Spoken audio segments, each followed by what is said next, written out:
Bonjour et bienvenue à la vidéo d'aujourd'hui. C'est une annonce de voyage. Bien évidemment, quand je termine une série de vidéos pour un séjour, c'est pas trop long que j'annonce déjà le prochain voyage. Et cette fois-ci, je vous annonce que je retourne pour ma deuxième croisière Disney Cruise Line avec également un séjour Universal et un séjour Disney World. Donc, ça fait vraiment la totale. Mais avant de débuter, je me présente, Marie-Christine, passionnée des destinations Disney, des parcs d'attractions et du voyage.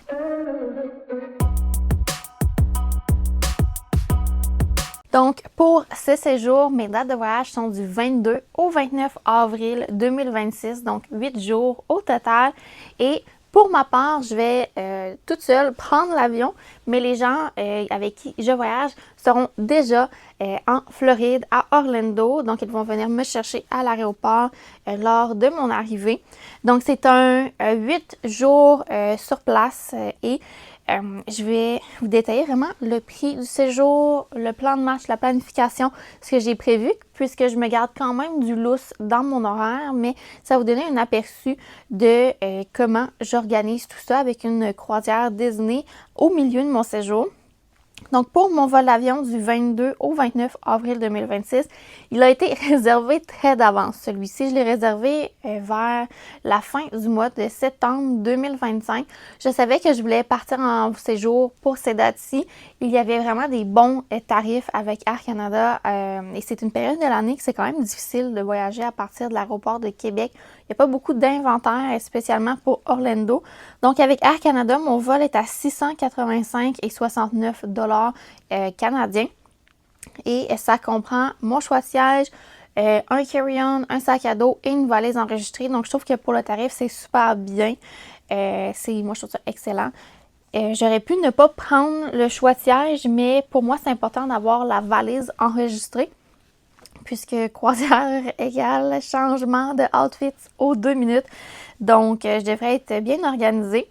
Dès que j'arrive à l'aéroport, dans le fond, les personnes vont venir me chercher, donc je ne paie pas pour de Uber, Lyft, Mirrors Connect, etc. Donc, il y a quand même des économies. On va aller pour 2 nuits au Terra Luna Resort à Universal, un hôtel quand même assez récent, donc du 22 au 24 avril. Et le prix total est de 288 et 68 $ US. Donc, par nuit, c'est environ 145 $ la nuit. Mais par personne, ça revient à 96 et 23 pour 2 nuits à Universal. Je détiens une passe annuelle, donc j'ai un rabais environ de 30% sur cet hôtel-ci comparativement au prix régulier. Et j'ai déjà accès au parc thématique. Donc, je ne paierai pas pour aller à Epic Universe. On va s'en tenir à Universal Studios Florida et Islands of Adventure. Et ça va être aussi 2 jours magasinage, shopping, puisqu'on a les outlets pas trop loin avec un Character Warehouse sur International Drive. Ensuite, du 24 au 27 avril, c'est notre croisière sur le Disney Wish à partir de Port Canaveral. Dans le fond, le prix total est de 3 029 et 16 $ US pour 3 adultes. On a déjà prépayé les pourboires dans ce tarif-là. Donc, 1 000 $ et 9 et 72 sous dollars US par personne. C'est une chambre de catégorie Deluxe Family Ocean View Stateroom with Veranda. Donc, je vais avoir un balcon pour la première fois. Donc, je vais pouvoir tester une croisière à partir de Port Canaveral sur un navire plus récent et une cabine, dans le fond, pour accueillir 5 personnes. Donc, on va avoir le pull-down bed également dans la section salon. Donc, j'ai hâte de vous montrer ce type d'option-là pour ceux, exemple, qui ont 3 enfants, qui ont besoin d'une cabine un peu plus grande. Donc, c'est de la catégorie 4A. Et c'est la chambre 11 532 sur le pont 11. Ce pont-là est différent sur les nouveaux navires. Au pont 11, normalement, on n'a pas de cabine au niveau des piscines. Sur les autres navires, des cabines, dans le fond, pour tous, pas nécessairement concierge. Donc, ce choix de cabine-là a été pris en compte puisque mon père va être de la partie et là, des besoins spéciaux concernant ses genoux, il peut pas nécessairement monter beaucoup de marches, etc. Donc, d'être au pont 11, ça nous met vraiment à un endroit stratégique où est-ce que on peut aller facilement aux stations en breuvage sans prendre d'ascenseur ou quoi que ce soit. On a également accès à la piscine principale. On a accès, dans le fond, au Mickey's Food Festival, je crois bien, là, les windows de quick service sur le bord de la piscine. Ça me donne également un accès privilégié au Marceline Market, le buffet, donc on n'est pas trop loin. On a également pris une cabine où j'ai demandé à mon conseiller en voyage que lorsqu'on sera accosté à la journée Castaway Cay, je veux de mon balcon voir Castaway Cay et non l'autre côté, la mer en tant que telle. Donc, cette cabine-là a été réservée quand même dernière minute, puisque plusieurs personnes réservent leur croisière Disney des mois d'avance. Nous, ça a été réservé fin janvier 2026. Donc, je suis revenue du Disney Dream et j'ai tout de suite appliqué mon placeholder pour le Disney Wish. Et dans le fond, le placeholder m'a permis d'avoir 25% de rabais sur cet itinéraire-là spécifiquement. C'était comme une promotion bonifiée du placeholder pour cette date-là. Autrement, je n'aurais pas du tout pu avoir de rabais sur ces dates-là. Il n'y avait pas de tarif en promotion. C'était comme la seule croisière du mois d'avril qui était exclue, mais elle était sur le placeholder. Donc, on a un super bon tarif. 1000 $ US pour une croisière de 3 nuits, je trouve ça super bien puisque c'est sensiblement le même tarif que j'ai payé pour le Disney Dream, qui est un navire non récent, et c'était une cabine intérieure. Et là, on a avec véranda, donc ça a vraiment valu la peine.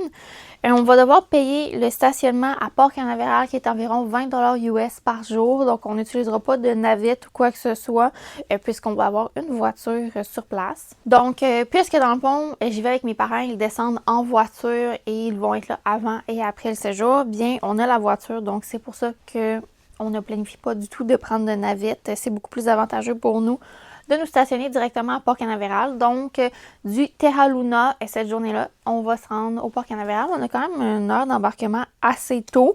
Et l'itinéraire est journée d'embarquement, journée NASA, journée Castaway Cay et retour. Donc, moi, j'avais vraiment aimé ça, une croisière de 3 nuits. Plusieurs personnes disent que c'est pas assez long. Pour ma part, je trouve que c'est parfait là, en sandwich comme ça dans le voyage, faire 2 nuits Universal, 3 nuits croisière. Et après, on fait 2 nuits au Port Orleans Riverside à Disney World. Surprenamment, je n'ai pas pris de billet de parc. Je n'ai plus de passe annuelle non plus à Disney World. Donc, on va vraiment profiter de Disney Springs et les hôtels.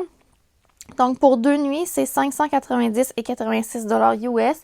Ça revient à 295 et 43 $ US avec les taxes par nuit. Mais par personne, c'est 196 et 95 $ US. Donc, si je prends le total de la réservation divisé par 3 personnes, donc quand même très raisonnable. Le 27 avril, lorsque c'est notre débarquement du Disney Wish, dans le fond, ce matin-là, on va avoir le petit déjeuner sur le navire. Donc, c'est inclus avant le débarquement. Pour le lunch, on verra où est-ce qu'on est, mais pour le soir, j'ai réservé le Ohana. Donc, c'est 67 $ US par personne et plus 20% de pourboire. On est autour de 80 $ US par personne que j'ai budgété pour ce souper-là. Le 28, on fait une journée hôtel Disney Springs. On profite vraiment de relaxer. On va avoir un brunch au El Encompass qui est environ 28 $ US par personne, plus 20% de pourboire. On est à 34 $ US par personne pour un brunch avec buffet continental et le choix d'une assiette. Et le lunch, on verra où est-ce qu'on est. Pour le repas du soir, j'ai réservé le Boat Rides au Riverside. Donc, j'ai budgété environ 50 $ US par personne avec le pourboire à ce restaurant-là. Et après le Boat Ride, on va faire la ride de calèche au Riverside. J'ai jamais fait ça. Donc, c'est 65 $ US pour le calèche. Donc, il y a un maximum de personnes, dépendant le nombre d'enfants, adultes, etc., pour le poids maximal. Donc, j'ai vraiment hâte de tout ça. Évidemment, c'est certain que je vais manger des beignets au French Quarter puisqu'on peut y aller à pied. Donc, ça va être génial comme séjour. Je pense pas que je vais m'ennuyer d'aller dans les parcs thématiques puisque juste avec cet itinéraire-là, je soupe au Ohana. Peut-être que je pourrais regarder les feux d'artifice de la plage du Polynésien. Là, je verrai. Et j'ai le Yacht Club que je visite et profiter du Riverside et de Disney Springs. Donc, on a quand même beaucoup d'activités. Donc, si je résume le total de ce séjour, comment ça coûte, donc je vous donne l'aperçu. Pour ce qui est avion, 685 et 69 $, ça c'est en canadien. Pour ce qui est de la portion voyage en US, par personne, on est à 1508 et 90. Je mets un taux de change là, de 1,40. Moi, je mets souvent 1,40. Donc, je suis autour de 2112 et 46 $ canadiens. Ça, c'est le Terra Luna, la croisière sur le Disney Wish, le Riverside, les restaurants à Disney que j'ai déjà réservés. Je me suis donné là, un budget en canadien pour les repas Universal que j'ai à prévoir. Également, les repas à Disney que j'ai pas considérés, là, comme j'ai 2 lunchs que j'ai pas considérés. Également, le nombre de beignets que je vais manger n'est pas considéré. Et je vais aller faire un peu de shopping à Orlando. Je vais aller au Outlets. Je vais également aller au Marshalls, au TJ Maxx, etc. pour m'acheter du linge de travail. Je me suis mis un budget de 500 $ canadiens. Donc, au total, en canadien, je suis à 3298 et 15 $ canadiens pour ma portion qui comprend avion, Universal, la croisière, Disney et mes souvenirs, etc., autres dépenses. Donc, je trouve que c'est très raisonnable comme séjour. Bien évidemment, je ne vais pas racheter des billets de parc thématique à Disney sur ce tarif-là. On a choisi d'être au Riverside justement parce qu'il y a plus d'activités. Donc, on peut aller en bateau à Disney Springs. On a la ride de calèche, il y a un table service sur place. C'est un hôtel qui est magnifique. La piscine, elle est super belle. Elle a également une glissade d'eau. Donc, on mise plus de relaxer. C'est un voyage relax. Oui, on va faire un petit peu de parc thématique Universal. Ben, Universal, moi, j'y vais pas avec une mission de tout faire et de m'épuiser. C'est vraiment de relaxer. J'ai ma passe annuelle, pourquoi pas en profiter. Il y a quelques quick services que j'ai pas encore review dans les parcs thématiques que j'aimerais faire des critiques culinaires, dont le Circus Megurkus. À voir si ça va avoir lieu. Mais sinon, je suis très satisfaite de ce voyage-ci. J'ai très hâte. Ça va être un super voyage du printemps. J'adore aller à Orlando fin avril jusqu'à la mi-mai. C'est une de mes périodes préférées.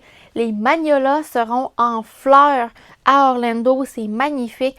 Donc, c'est des gros arbres verts et seulement entre la mi-avril à maximum la fin mai, elles ont des grosses fleurs blanches. C'est magnifique. Moi, j'adore quand c'est la saison des magnolias et c'est encore plus beau au Port Orleans Riverside et au French Quarter puisqu'il y a beaucoup de magnolias pour, dans le fond, le secteur de la Louisiane, etc., le sud américain. Donc, j'ai vraiment hâte. Ma deuxième croisière Disney sur un autre navire. J'ai également pas réservé de restaurant pour adultes. On fait pas le Palo, on fait pas non plus le Rémi. Par contre, peut-être qu'on va aller faire un petit tour là, au bar. Il y a comme un Enchanted Rose, je suis pas trop certaine, là, mais il y a comme un bar où est-ce que j'ai vu qu'il y avait la rose de la Belle et la Bête et on a comme une vue de la mer que là, on n'a pas besoin nécessairement de réservation. Le Hyperspace Lounge, j'aimerais essayer. Sinon, mes objectifs pour cette croisière-ci, c'est vraiment de comparer entre un navire comme le Disney Dream, qui est beaucoup plus classique, versus un nouveau navire en restauration, en cabine, en expérience. Qu'est-ce que je préfère? Également comparer, est-ce que je préfère une croisière de Port Everglades ou de Port Canaveral, donc Fort Lauderdale ou un petit peu plus au nord, qui est comme vis-à-vis Orlando, Port Canaveral. Et je vais également pouvoir tester, ça ressemble à quoi arriver à un port de croisière avec un véhicule.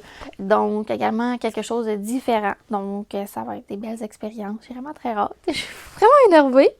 Je filme cette vidéo et on est 4 jours avant le départ. Je finalise ma valise.